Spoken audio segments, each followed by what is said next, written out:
Good morning, students. Today I will explain chapter 18 punctuation and capital letters. Punctuation means क्या होता है? जब हम कोई सेंटेंस लिखते हैं तो उसमें बहुत सारे सिंबल्स यूज हुए होते हैं, जैसे कि full stop, comma, exclamation mark. तो ये हमारे कहलाते हैं पंक्चुएशन। और ये क्यों किया जाता है? जिससे कि हमारा सेंटेंस समझने में एकदम क्लियर हो, जिससे उसकी किसी भी सेंटेंस की मीनिंग को हम क्लियरली समझ सकें, इसलिए पंक्चुएशन किया जाता है। और कैपिटल लेटर्स आपको पता ही है, पढ़ चुके हो कहाँ कहाँ पे कैपिटल लेटर्स यूज किया जाता है। So let's start the chapter. Punctuation marks are the symbols used while writing a language to make the meaning clear to the users. Punctuation marks symbols होते हैं जो हम यूज करते हैं लैंग्वेज को लिखते टाइम, जिससे कि उस सेंटेंस की लैंग्वेज या मीनिंग क्लियर हो पढ़ने वाले के लिए, यानी जो पढ़े उसके लिए उसकी मीनिंग क्लियरली समझ में आए, इसलिए हम लोग पंक्चुएशन मार्क्स का यूज करते हैं। Given below are the uses of different punctuation marks. नीचे punctuation marks दिए हुए हैं जो डिफरेंट जो हम यूज करते हैं। फर्स्ट है फुल स्टॉप, इसको तो आप बहुत अच्छे से जानते हो। फुल स्टॉप वो जो एक डॉट होता है, it is use to indicate the sentence of indicate the end of a statement. ये जो फुल स्टॉप होता है ये क्या इंडिकेट करता है, क्या दर्शाता है कि कोई भी स्टेटमेंट, कोई भी सेंटेंस क्या है, खत्म हो गया। जब कोई स्टेटमेंट यानी कोई कथन जब खत्म हो जाता है तो लास्ट में हम क्या लगाते हैं, फुल स्टॉप। और अगर फुल स्टॉप लगा है तो हम समझ जाएंगे कि ये सेंटेंस खत्म हो गया है। The statement can be positive और निगेटिव। जो स्टेटमेंट है, जो कथन है, वो पॉजिटिव भी हो सकता है, निगेटिव भी हो सकता है। नी नॉट वाला दोनों में हम फुल स्टॉप ही लगाते हैं। It is also use to end imperative sentences. और ये जो फुल स्टॉप होता है ये हम इम्परेटिव सेंटेंसेस में भी यूज करते हैं। For example, I like to play cricket, मुझे क्रिकेट खेलना पसंद है। शट द डोर, दरवाजा बंद कर दो। तो ये हमारे फर्स्ट स्टेटमेंट है, दूसरा हमारा इंपेरेटिव सेंटेंस है, और लास्ट में हमने क्या लगाया है, फुल स्टॉप। एक जो डॉट होता है वो हमारा फुल स्टॉप होता है। सेकंड नंबर आता है हमारा क्वेश्चन मार्क। क्वेश्चन मार्क बहुत अच्छे से जानते हो। It is use to indicate a question और an int to an interrogative sentence. ये क्या इंडिकेट करता है, क्या शो करता है क्वेश्चन मार्क की क्वेश्चन, हमारा जो सेंटेंस है वो क्या है, इंट्रोगेटिव सेंटेंस है, यानी क्वेश्चन वाला है। अगर क्वेश्चन मार्क लगा तो आप समझ जाओगे कि इस सेंटेंस में क्या है, क्वेश्चन पूछा जा रहा है। For example, where do you live, तुम कहाँ रहते हो। भाई क्वेश्चन पूछा जा रहा है ना, तुम कहाँ रहते हो। लास्ट में हमने क्या लगाया, question mark. Can I stand there for a moment, क्या यार मैं कुछ समय तक के लिए वहां खड़ा हो सकता हूँ। क्वेश्चन है कि भाई मैं वहां कुछ समय तक के लिए खड़ा हो सकता हूँ, क्वेश्चन पूछा गया ना, लास्ट में इसीलिए क्या लगा है, क्वेश्चन मार्क। यानी जब हम क्वेश्चन पूछते हैं तो सेंटेंस में लास्ट में हम क्वेश्चन मार्क का यूज करते हैं as a punctuation. Third number, exclamation mark. Exclamatory sentence में आपने पढ़ा एक्सक्लेमेशन मार्क, वन लाइन बना के नीचे डॉट लगा देना। It is used as an exclamatory sentence. Exclamation कहाँ यूज होता है हमारा, एक्सक्लेमेटरी सेंटेंसेस में। It is used either at the end of the sentence और आफ्टर एन इंटरजेक्शन। तो जो एक्सक्लेमेशन मार्क होता है ये एक्सक्लेमेटरी सेंटेंस में या तो लास्ट में यूज होता है या फिर इंटरजेक्शन मार्क के बाद भी ये हमारा जो एक्सक्लेमेशन मार्क है वो यूज होता है। इंटरजेक्शन इससे पहले आप पढ़ चुके हो चैप्टर में। For example, what a pretty dress it is. What a pretty dress is, इतनी प्यारी ड्रेस है यह।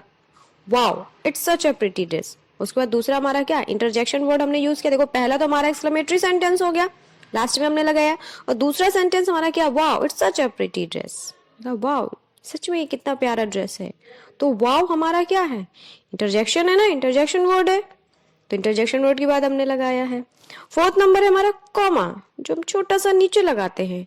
It is used within a sentence to separate a list of more than two similar items.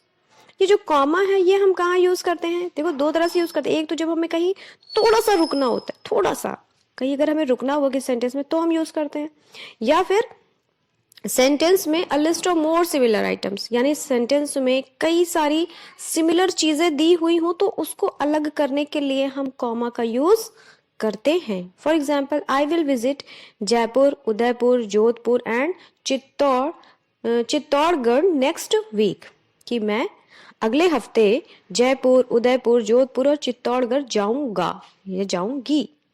तो जयपुर, उदयपुर, जोधपुर और चित्तौड़गढ़ क्या है, ये जगह का नाम हुआ ना, तो जगह का नाम है यानी एक चीज है। जगह का नाम तो अलग अलग है लेकिन है तो जगह का नाम ना, सिमिलर चीजें हुई। तो सिमिलर चीजों को अलग करने के लिए हम कॉमा का यूज करते हैं। ये जो कॉमा देखिए बना है नीचे, is use for more purpose but that will be discuss later in higher classes. और भी बहुत सारे पर्पस के लिए ये यूज होता है जो आप हायर क्लासेस में, आगे बड़ी क्लासेस में पढ़ोगे। जैसे एक अभी मैंने बताया, जब हमें थोड़ा सा कहीं पॉज करना होता है, रुकना होता है, वहां भी हम कॉमा का यूज करते हैं। ऐसी बहुत सारी चीजें हैं, तो आप बड़ी क्लास में जाओगे तो पढ़ोगे। यूज ऑफ कैपिटल लेटर्स देखिए, अब आता है कैपिटल लेटर का यूज, आपने पढ़ा ही है सेंटेंस चैप्टर में। Capital letters are used at the beginning of all types of sentences. भाई कोई भी सेंटेंस होगा, किसी भी टाइप का होगा, तो बिगिनिंग, उसकी शुरुआत, फर्स्ट लेटर हमेशा कैपिटल लेटर से होता है। Capital letters are used to begin a proper noun. ये भी आपने पढ़ा है कि प्रॉपर नाउन जो होता है हमारा, one person, one place, one thing का जो एक पर्टिकुलर नेम हो, प्रॉपर नाउन हो, वो हमेशा कैपिटल लेटर से यूज होता है। पता है आपको, वो चाहे जहां यूज हुआ हो, चाहे सेंटेंस के बीच में, लास्ट में, स्टार्टिंग में, कहीं भी अगर प्रॉपर नाउन है तो वो हमेशा कैपिटल लेटर से यूज होगा। थर्ड नंबर है capital letters are used in short form of the names और ऑर्गेनाइजेशंस, कंपनीज एटसेट्रा। और कैपिटल लेटर्स कहाँ यूज होता है, short form of the names of organisation. अगर किसी ऑर्गेनाइजेशन का नाम दिया है, कंपनी का नाम दिया है और उनका शॉर्ट फॉर्म लिखना है, अगर उनका शॉर्ट फॉर्म लिखा है तो वहां भी हम लोग कैपिटल लेटर यूज करते हैं।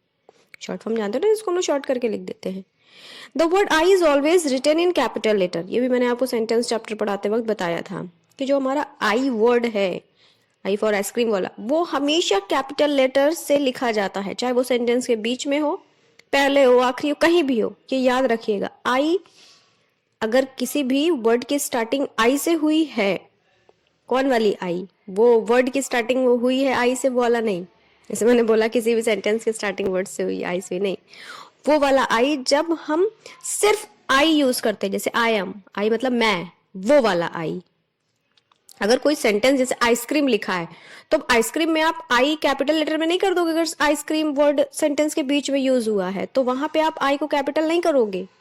जहां पे सिर्फ आई यूज हुआ, जैसे I am, I have, I was, वो वाला आई, अगर वो कहीं भी होता है तो वो हमेशा कैपिटल लेटर में यूज होता है। आई हमेशा जो सिंगल आई है हमेशा कैपिटल लेटर में यूज होती है, ये याद रखिएगा। ठीक।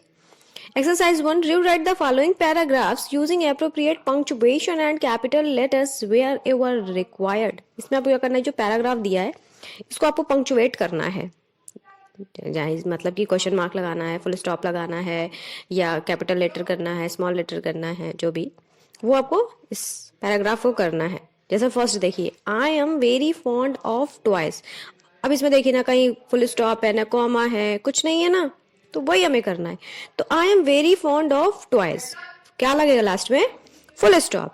फिर I have many toys at home. अब आई देखिए क्या है, स्मॉल लेटर में है ना, फुल स्टॉप भी है लेकिन स्मॉल लेटर में है, तो आई हमेशा कैपिटल लेटर से होता है, ये आपने पढ़ा ही है। तो I have, I capital letter से होगी, I have many toys at home, full stop. Next full stop लग गया ना होम के बाद। फिर I have a pink teddy bear, तो आई फिर कैपिटल लेटर में होगी, I have a pink teddy bear. Teddy bear के बाद कॉमा, क्यों, क्योंकि आगे क्या लिखा है, toy car, few balls, a small bat and many puzzle games. अब देखो टॉय कार, स्मॉल बैट, ये सब क्या है, गेम्स, टॉयज हुए ना, तो एक चीज है, तो इनको अलग अलग करने के लिए हम कॉमा लगाएंगे। टेडी बियर के बाद comma, toy car, comma, few balls, comma, a small bat and many puzzle games. Sentence complete. Full stop. Next, I keep my toys properly in my cupboard. अब देखिए I फिर small letter में है तो हम क्या करें, कैपिटल लेटर लिखेंगे ना I keep my toys properly in my cupboard. Full stop. Sentence complete. फिर I always keep them well arranged to sorry, cupboard के बाद full stop, फिर I कैपिटल लेटर में, I always keep them well arranged, full stop, कि मैं हमेशा उनको arrange करके रखता हूँ, ठीक से अरेंज करके रखता हूँ। फुल स्टॉप हो गया। फुल स्टॉप के बाद पता ही है कैपिटल लेटर यूज होता है कहीं भी। फुल स्टॉप के बाद जब नया सेंटेंस स्टार्ट करते हैं तो हमेशा कैपिटल से होता है। Do you know which is my favourite toy. अब देखो ये क्या है, ये क्वेश्चन वाला सेंटेंस है, तो do you know which is my favourite toy, क्या तुम जानते हो कि मेरी फेवरेट टॉय कौन सी है, कौन सा है? क्वेश्चन मार्क लगेगा क्योंकि क्वेश्चन पूछा जा रहा है ना टॉय के बाद, question mark. It is the pink teddy beer. अब क्वेश्चन मार्क, सेंटेंस कंप्लीट हो गया, भले क्वेश्चन पूछा जा रहा है तो इट हमारा क्या होगा, कैपिटल लेटर से होगा। It is the pink teddy beer, full stop. ठीक, अब देखिए एक्सरसाइज 2 जो आपका दिया है, ये भी एक पैराग्राफ है, इसको भी आपको पंक्चुएट करना है। Yesterday I was very happy, एक सेंटेंस हुआ कंप्लीट। यहाँ आज क्या कैपिटल लेटर करना है, क्या स्मॉल लेटर करना है, वो आप खुद से करोगे, ऑब्वियस है कैपिटल ही करोगे। फिर हैप्पी के बाद फुल स्टॉप, फिर we won a cricket match with one of our neighbouring school, एक सेंटेंस कंप्लीट हो गया, full stop. Abhishek and Surya played really well, full stop, है ना, लगा ही ऑलरेडी। वाव, अब वाव क्या है आपका, इंटरजेक्शन वर्ड है ना, तो वाव के बाद आप एक्सक्लेमेशन मार्क लगाओगे, wow. I had a wonderful experience yesterday, sentence complete हुआ, फिर full stop. We were practising for past 1 month, full stop, sentence complete हो गया। Our victory has been a result of everyone's hard work, sincerity, देखो hard work एक चीज हुई, comma, sincerity and devotion, full stop. याद रखिएगा full stop के बाद कैपिटल लेटर यूज होगा, जो मैंने नहीं बोला है। और याद रखिएगा जो प्रॉपर नाउन है वो भी कैपिटल लेटर से होंगे, जैसे अभिषेक और सूर्या दोनों प्रॉपर नाउन है ना, कैपिटल लेटर से होंगे। So exercise 2 is your homework.